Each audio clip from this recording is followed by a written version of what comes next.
తనకు సంబంధం లేని వాటిని కూడా తానే చేసినట్లు నిర్భీతిగా నిస్సిగ్గుగా చెప్పుకునే చంద్రబాబు జగన్ హయాంలో ప్రారంభమైన భూముల రీసర్వే క్రెడిట్ను సైతం తన ఖాతాలో వేసుకుంటున్నారు. ప్రతిపక్షంలో ఉన్నప్పుడు రీసర్వేపై అదే పనిగా దుష్ప్రచారం చేసి దానివల్ల రైతుల భూములు కబ్జా అవుతున్నాయని చెప్పిన నోటితోనే ఇప్పుడు దాన్ని తానే ప్రారంభించినట్లుగా చెప్పుకుంటూ బహిరంగంగా మరో క్రెడిట్ చోరీకి పాల్పడుతున్నారు. లక్షల ఎకరాలను 22A జాబితాలో పెట్టిన బాబు ఇప్పుడు వేల ఎకరాలను 22A జాబితా నుంచి తొలగించినట్లుగా బరి తెగించి ప్రచారం చేసుకోవటం గమనార్హం.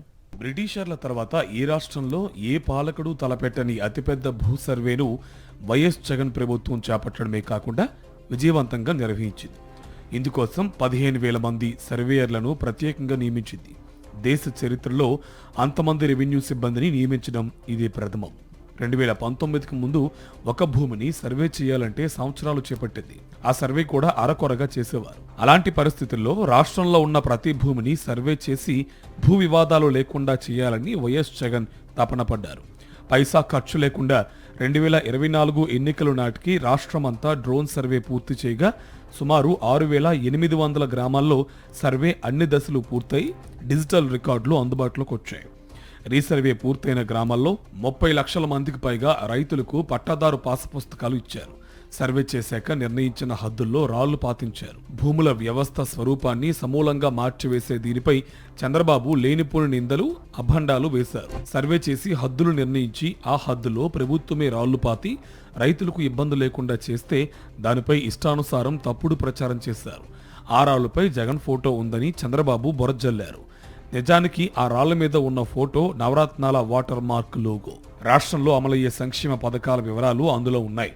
ఆ నవరత్నాల ఫోటోను 2019 ఎన్నికలకు ముందు వైఎస్ఆర్సీపీ మేనిఫెస్టోలో పెట్టారు. దాన్ని ఒక భగవద్గీతగా, ఒక బైబిల్గా, ఒక ఖురాన్గా భావించారు. అయితే మేనిఫెస్టోలో ఉన్న ఆ ఫోటోపైనే చంద్రబాబు అండ్ గ్యాంగ్ తప్పుడు ప్రచారానికి ఒడిగట్టారు.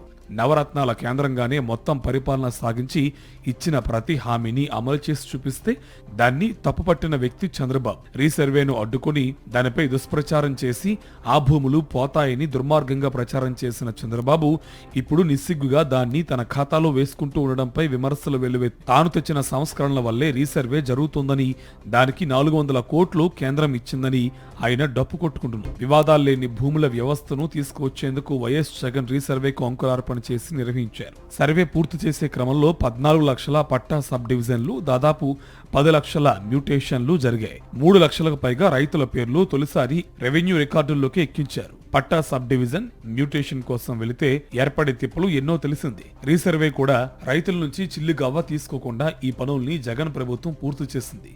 క్యూఆర్ కోడ్, జియో హద్దులు, క్యూఆర్ కోడ్ ముద్రించడం ఒకటే కాదు, సర్వే పూర్తయిన గ్రామాల భూ రికార్డులను రాష్ట్ర ప్రభుత్వం అక్షాంశాలు, రేఖాంశాలతో గత జగన్ ప్రభుత్వం జారీ చేసింది.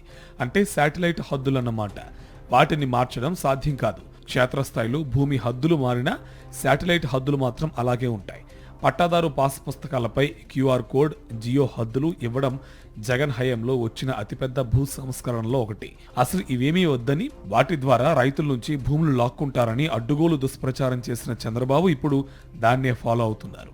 అంతటితో ఆగకుండా ఏకంగా అవన్నీ తాను తెచ్చినవేనని డప్పు కొట్టుకోవడం చూసి రెవెన్యూ యంత్రాంగం ఆశ్చర్యపోతుంది.